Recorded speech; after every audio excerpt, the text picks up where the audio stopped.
Welcome to Ganapathi academy Kakinada YouTube channel.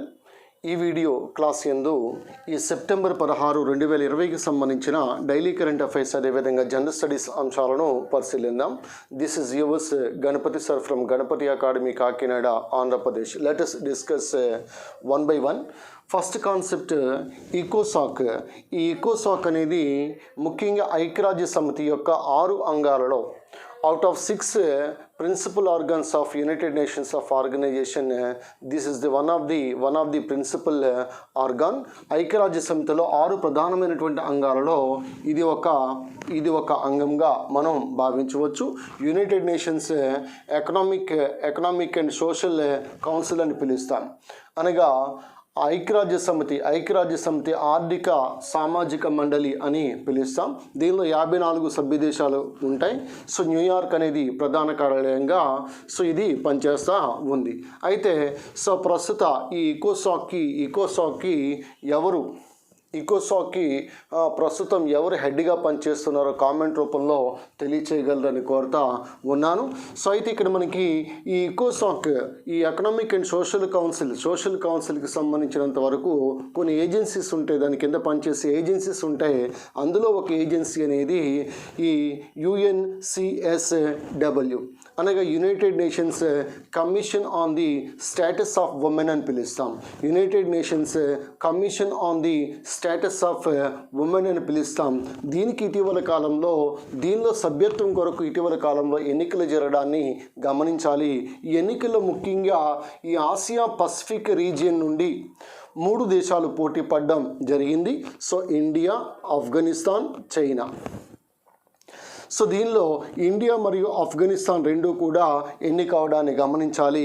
చైనాకి దాదాపుగా 27 ఓట్లు మాత్రమే రావడం జరిగింది. ఇది ఒక రకంగా చెప్పాలంటే చైనాకి ఒక అవమానకరమైనటువంటి ఘటనగానే భావించవచ్చు. ఇటీవల కాలంలో చైనా అనేకమైనటువంటి సంస్థల్లో ఇది ఒక భాగస్వామ్యంగా ఉన్నప్పటికీ కూడా ప్రపంచ దేశాల్లో చైనా మీద కాస్త ఎంతో కొంత వ్యతిరేకత అనేది ఈ మధ్యకాలంలో చూడడాన్ని మనం గమనించవచ్చు. కావున ఇక్కడ ఈ united nations commission on the status of ఉమెన్లో భారతదేశము 2021 నుండి దాదాపుగా 4 సంవత్సరాల పాటు ఈ సంస్థలో సభ్యదేశంగా కొనసాగుతూ ఉంది. ముఖ్యంగా ఈ సంస్థ అనేది it promotes gender equality and women empowerment. ఈ లింగ సమానత్వాన్ని అదేవిధంగా మహిళా సాధికారతను ప్రమోట్ చేసే ఒక ముఖ్యమైనటువంటి సంస్థ ఈ UNCSWగా గుర్తుపెట్టుకోవాలి. ఇటీవల కాలంలో ఇండియా మరియు ఆఫ్ఘనిస్తాన్ ఈ రెండు కూడా దీనిలో సభ్యదేశాలుగా చేరడాన్ని గమనించాలి. ముఖ్యంగా ఈ చైనాను ఓడించటం ఇక్కడ ఒక గమనార్హంగా మనం భావించవచ్చు. అయితే ఇక్కడ మనకి when it comes to UNO ఐక్యరాజ్య సమితికి వచ్చినట్లయితే ఇది 1945 అక్టోబర్ 24వ తారీఖున ఇది ఏర్పడ్డం అని తెలిసిందే న్యూయార్క్ కేంద్రంగా. ప్రస్తుతము 193 సభ్య దేశాలు అనేవి ఉన్నాయి. 193వ సభ్య దేశం దక్షిణ సూడాన్ యొక్క రాజధాని జుబా మనకి తెలిసిందే. అయితే ప్రస్తుతం ఐక్యరాజ్య సమితి యొక్క secretary general Antonio Guterres Portugal దేశానికి చెందినటువంటి వ్యక్తి ఆంటోనియో గుటెరస్. మరి ఐక్యరాజ్య సమితి యొక్క డిప్యూటీ సెక్రటరీ జనరల్గా అమీనా జే మహమ్మద్ నైజీరియా గుర్తుపెట్టుకోవచ్చు. అదేవిధంగా ఈ ఐక్యరాజ్య సమితిలో భారతదేశం తరపు నుంచి శాశ్వత ప్రతినిధిగా permanent representative of UN Indian permanent representative in UN ఐక్యరాజ్య సమితిలో భారత యొక్క శాశ్వత ప్రతినిధిగా TS తిరుమూర్తిని గుర్తుపెట్టుకోవచ్చు. మనం గుర్తుపెట్టుకోవచ్చు. ఇది ఈ ఐక్యరాజ్య సమితికి సంబంధించినంత వరకు కొన్ని ముఖ్యమైనటువంటి అంశాలు. ఈ ఐక్యరాజ్య సమితి యొక్క 6 ప్రధానమైనటువంటి అంగాలలో మనకి ఈ ఈకోసాక్ అనేది కూడా మనకి చాలా ఇంపార్టెంట్. అయితే మనకి ఐక్యరాజ్య సమితి సాధారణ అసెంబ్లీ ఉంగా అని పిలుస్తాం.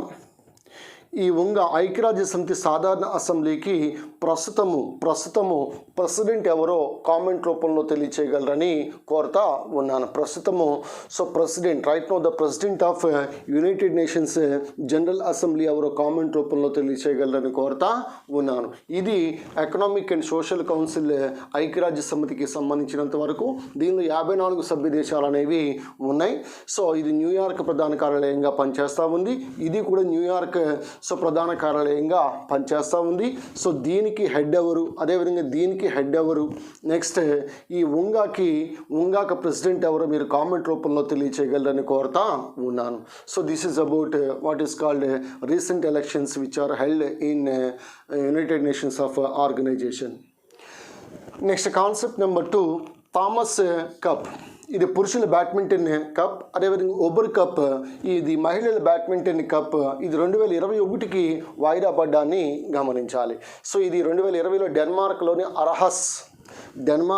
అర్హస్ అనేటువంటి అర్హస్ వద్ద జరగాల్సినటువంటి ఈ థామస్ కప్ మరియు ఒబర్ కప్ రెండు కూడా 2021కి పోస్ట్పోన్ అవడాన్ని గమనించాలి due to Covid pandemic. Examination point Thomas cup అనేది దేనికి సంబంధించిందని అడుగుతాడు, అదే పురుషుల బ్యాడ్మింటన్. ఒబర్ కప్ అని దేనికి సంబంధించిందని అడుగుతాడు, అది మహిళల యొక్క బ్యాడ్మింటన్గా భావించాలి. Next concept number 3, Lionel Messi, Cristiano Ronaldo, Neymar ముగ్గురు కూడా ఫుట్బాలర్స్. అయితే ఈ 2020కి సంబంధించినంత వరకు ఈ ఫోర్బ్స్ పత్రిక వెల్లడించినటువంటి సమాచారం ప్రకారము మనకి ప్రపంచంలో అత్యధిక సంపాదన కలిగినటువంటి ఫుట్బాలర్గా అర్జెంటీనా దేశానికి చెందినటువంటి లియో మెస్సీ దాదాపుగా 927 కోట్ల రూపాయల సంపాదన, ఒక సంవత్సరం సంపాదన. ఈ 6 నెలల సంపాదన, మన సంపాదన ఎంత? 0. మార్చి నుంచి ఇప్పటి వరకు మన సంపాదన ఎంత? 0. కానీ లియోనెల్ మెస్సీ యొక్క సంపాదన ఎంత? దాదాపుగా 927 కోట్ల రూపాయలు. అదేవిధంగా క్రిస్టియానో రొనాల్డో, సోషల్ మీడియాలో ఎక్కువ మంది ఫాలోవర్స్ ఉన్నటువంటి క్రిస్టియానో రొనాల్డో పోర్చుగల్ దేశానికి చెందినటువంటి వాడు ఫుట్బాలర్ 2వ స్థానంలో నిలవడాన్ని గమనించాలి. ఇక 3వ స్థానం బ్రెజిల్కి చెందినటువంటి నేమార్ ఫుట్బాలర్. ఈయన కూడా ఫేమస్ ఫుట్బాలర్. బ్రెజిల్ దేశానికి చెందిన నేమార్ 3వ స్థానంలో నిలవడాన్ని గమనించాలి. Next concept number 4, air craft amendment bill 2020. ఇది సెప్టెంబర్ 15వ తారీఖున రాజ్యసభలో ఆమోదం పొందడం మనకి తెలిసిందే. ఇదివరకు మనకి ఈ మార్చి 17వ తారీఖున లోక్సభలో ఈ బిల్ అనేది ఆమోదం పొందింది. ఈ ఎయిర్ క్రాఫ్ట్ యాక్ట్ అనేది 1934లో చేయబడ్డాన్ని గమనించాలి, 1934లో చేయబడ్డాన్ని గమనించాలి. ఇటీవల కాలంలో ఈ ఎయిర్ క్రాఫ్ట్ అమెండ్మెంట్ బిల్లు ముఖ్యంగా తీసుకురావడం గల కారణము ఇక్కడ చూడండి 3 సంస్థలు ఇక్కడ ఉన్నాయి. Directorate general of civil aviation అని పిలుస్తాం. దీనికి director general Arun Kumar. Next bureau of civil aviation security అని పిలుస్తాం. దీనికి రీసెంట్గా ఇటీవల కాలంలో డైరెక్టర్ జనరల్గా Usha Padhi first women director general of bureau of civil aviation security Usha Padhi నియామకం జరిగింది. అదేవిధంగా ఈ aircraft aviation investigation bureau. ఈ మూడిటికి కొన్ని స్టాచ్యుటరీ పవర్స్ అనేవి చట్టబద్ధమైనటువంటి పవర్స్ ఇవ్వటం జరిగింది. ఇటీవల కాలంలో మనకి ఎయిర్ క్రాఫ్ట్స్ యొక్క సేఫ్టీ అనేది చాలా ప్రశ్నార్థకంగా మారింది. ఉదాహరణగా మనం ఈ కోజికోడ్ సంఘటన తీసుకుందాం. ఈ కాలికట్ లేదా కోజికోడ్ రన్వే మీద నుంచి విమానం లోయలోకి పడిపోవటం మనకి తెలిసిందే. ఆ ఘటనకు సంబంధించినంత వరకు ఒక కమిటీని కూడా ఏర్పాటు చేయడం జరిగింది. ఆ కమిటీకి హెడ్ ఎస్ఎస్ చాహర్గా గుర్తుపెట్టుకోవచ్చు. అలాగే ప్రస్తుతము ఇది కూడా ఎయిర్ ఇండియా విమానమే.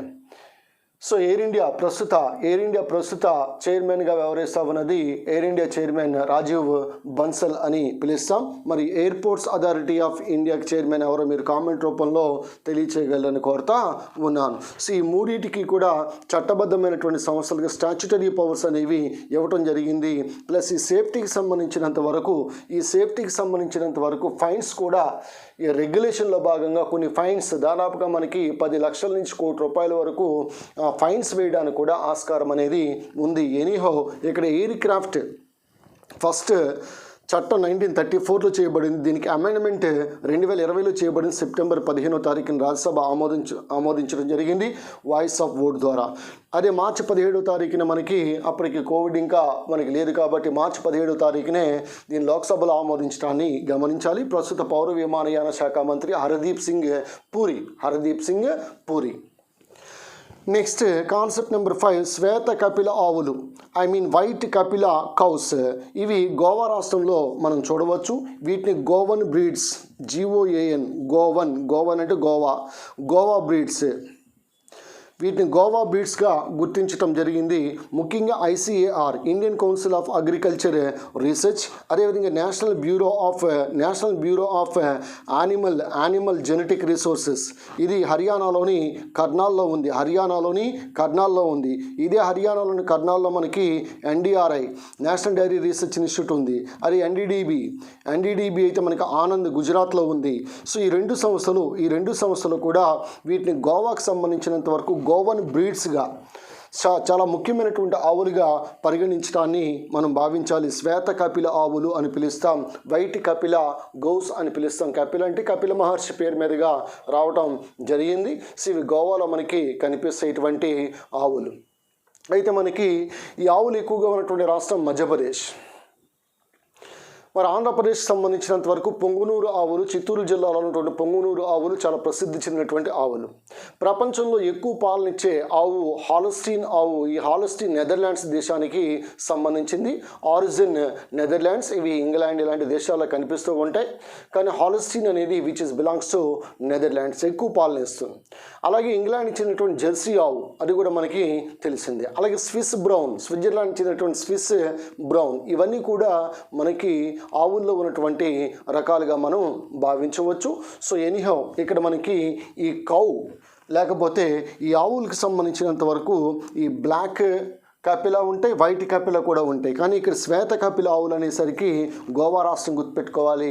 సో ప్రస్తుత గోవా యొక్క ముఖ్యమంత్రి ప్రమోద్ సావంత్, గోవా యొక్క గవర్నర్ భగత్ సింగ్ కోషియారి, ఈయన మహారాష్ట్ర కూడా గవర్నర్గా పనిచేస్తూ ఉన్నారు. గోవాని మనం పెర్ల్ ఆఫ్ ది ఓరియంట్ అని పిలుస్తాం.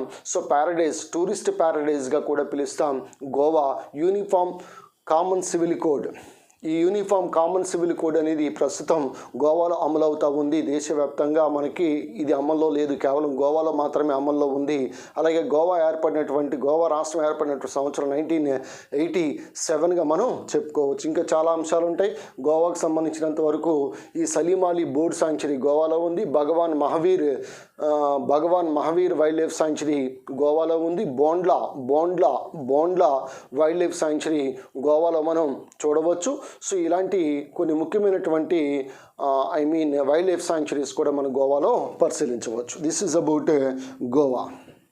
గోవా యొక్క రాజధాని పనాజీ అనేది మాండోవి నది ఒడ్డున ఉంది. అలాగే నేషనల్ ఇన్స్టిట్యూట్ ఆఫ్ ఓషనోగ్రఫీ, ఇది కూడా పనాజీలో ఉండటాన్ని గమనించాలి.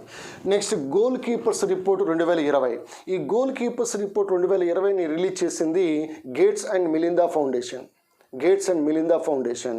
ఈ కోవిడ్ సమయంలో దాదాపుగా 7% వరకు పావర్టీ పెరిగిందని రకరకాలైనటువంటి అసెస్మెంట్స్ అనేవి ఇవ్వడం జరిగింది. Anyhow goal keepers report, goal keeper award ఇటు వరకు మనకి ప్రధానమంత్రి నరేంద్ర మోడీ కూడా ఇవ్వడం జరిగింది ఇదే ఫౌండేషన్ తరపున. అయితే గోల్ కీపర్స్ రిపోర్ట్ అనేది ఏ సంస్థ విడుదల చేస్తుందని అనేది గుర్తుపెట్టుకోవాలి. That is Gates and Melinda foundation అని పిలుస్తాం. Next global preparedness monitoring board report 2020 September 14వ తారీఖున రిలీజ్ చేయడం జరిగింది. So a world in disorder నేమ్తో రిపోర్ట్ని రిలీజ్ చేయడం జరిగింది. ఏ వరల్డ్ ఇన్ డిజార్డర్ అంటే ఇక్కడ కోవిడ్-19 పాండమికే. సో ఇక్కడ మనకి ఈ GPMB ఏదైతే ఉందో, global preparedness monitoring board report 2020 ఏదైతే ఉందో, which is also related to COVID-19 pandemic. అయితే ఇక్కడ మనకి ఈ సెప్టెంబర్ 14వ తారీఖుని రిపోర్ట్ని రిలీజ్ చేయడం జరిగింది. ఇది వరకు ద వరల్డ్ ఎట్ రిస్క్ అనేటువంటి పేరుతో 2019లో రిలీజ్ చేయడం జరిగింది. సో అప్పుడే హెచ్చరించడం జరిగింది హెల్త్కి సంబంధించి, చాలా రకాల విషయాలకు సంబంధించి. అయితే మళ్ళీ ఇప్పుడు ఈ వరల్డ్ ఇన్ డిజార్డర్ అటువంటి పేరుతో రిపోర్ట్ని రిలీజ్ చేయడం జరిగింది.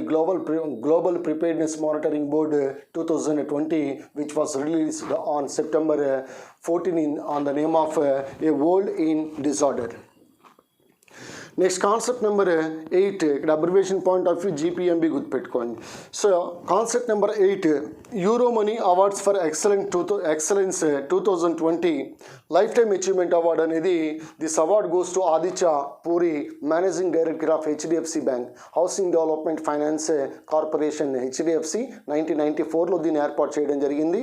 సో ముంబై ప్రధాన కార్యాలయం. ఈ హెచ్డిఎఫ్సికి ప్రస్తుతం సిఇఓ శశిధర్ జగదీశన్గా మనం గుర్తుపెట్టుకోవచ్చు. అయితే as far as assets are concerned, I mean private bank with largest assets is the HDFC Bank. అంటే అసెట్స్ పరంగా చూసుకున్నట్లయితే అతిపెద్ద ప్రైవేట్ బ్యాంక్ హెచ్డిఎఫ్సి. నార్మల్గా మనం చెప్పుకుంటాం అతిపెద్ద ప్రైవేట్ బ్యాంక్ అంటే ఐసిఐసిఐ చెప్పుకుంటాం. But as far as assets are concerned the largest private bank is HDFC housing development finance corporation. Right now MD is Aditya Puri and CEO is new CEO of HDFC is Sashidhar Jagdishan. So కావున Euromoney awards for excellence 2020 lifetime achievement award is goes to Aditya పూరిగా గుర్తుపెట్టుకోవచ్చు. So చాలా ఎక్కువ కాలం పాటు కూడా హెచ్డిఎఫ్సికి ఎండిగా పనిచేస్తూ ఉన్నారు. Next very very important, అంతర్జాతీయ ఓజోన్ పరిరక్షణ దినోత్సవం, ఓజోన్ పొర పరిరక్షణ దినోత్సవం. International day of preservation of ozone layer. ఇది చాలా చాలా ఇంపార్టెంట్. అంతర్జాతీయ ఓజోన్ దినోత్సవం 2020. అయితే మీరు తప్పనిసరిగా కామెంట్ రూపంలో తెలియచేయండి. ఇప్పటికే 35 సంవత్సరాల నుంచి మనం ఈ ఓజోన్ పొరని రక్షించుకుంటూ ఉన్నాం. దాని మీద ఒక థీమ్ అనేది ఉంది. ఈ థీమ్ని మీరు కామెంట్ రూపంలో తెలియచేయండి. So what is the theme of international ozone day? మీరు థీమ్ని 2021 థీమ్ని కామెంట్ రూపంలో తెలియచేయగలరని కోరుతా ఉన్నాను. సో మనందరికీ తెలిసింది ఓజోన్ అనేది జనరల్గా చేపల వాసనలు కలిగి ఉంటుంది. లేకపోతే వర్షం పడినప్పుడు వచ్చే వాసన గల కారణము కూడా ఈ తుఫాను వచ్చిన సందర్భంలో వర్షం పడిన తర్వాత కూడా వచ్చే స్మెల్ ఓజోన్ స్మెల్. అయితే ఇక్కడ ఓజోన్లో 3 ఆక్సిజన్ పరమాణువులు అనేవి ఉన్నాయి. 2 ఆక్సిజన్ పరమాణువులు ఉంటే దాన్ని మనం ఆక్సిజన్ అణువు అని పిలుస్తున్నాం. ఇంకొక పరమాణువు చేరినట్లయితే దాన్ని మనం ఓజోన్గా చెప్పుకుంటూ ఉన్నాం. మరి ఓజోన్ అనేది, ఓజోన్ పొర అనేది జనరల్గా ఎక్కడ ఉంటుందని అడిగితే స్ట్రాటోస్పియర్ లేదా స్ట్రాటో ఆవరణంలో ఉంటుంది. స్ట్రాటోస్పియర్ లేదా స్ట్రాటో ఆవరణంలో ఈ ఓజోన్ పొర అనేది మనకి కనిపిస్తుంది. సో జనరల్గా ఈ ఓజోన్ గ్యాస్తో కూడినటువంటి పొరే ఈ ఓజోన్ లేయర్ అని మనం పిలుస్తూ ఉన్నాం. స్ట్రాటోస్పియర్లో ఉంటుంది. మరి ఓజోన్ పొర యొక్క ముఖ్యమైనటువంటి ఉపయోగం ఏంటని అడిగితే ఈ సూర్యుడి నుంచి వచ్చే యూవీ రేస్ ఏవైతే ఉన్నాయో వీటిని అడ్డుకుని భూమి మీదకి పడకుండా, ఎర్త్ సర్ఫేస్ మీదకి పడకుండా ఈ పొర అనేది మనకి కాపాడుతూ ఉంది. సో అటువంటి ఓజోన్ని, స్ట్రాటోస్పియర్లో ఉన్నటువంటి ఓజోన్ని మనం గుడ్ ఓజోన్గా పిలుస్తూ ఉన్నాం. మరి అట్మాస్ఫియర్లోకి వచ్చినటువంటి ఓజోన్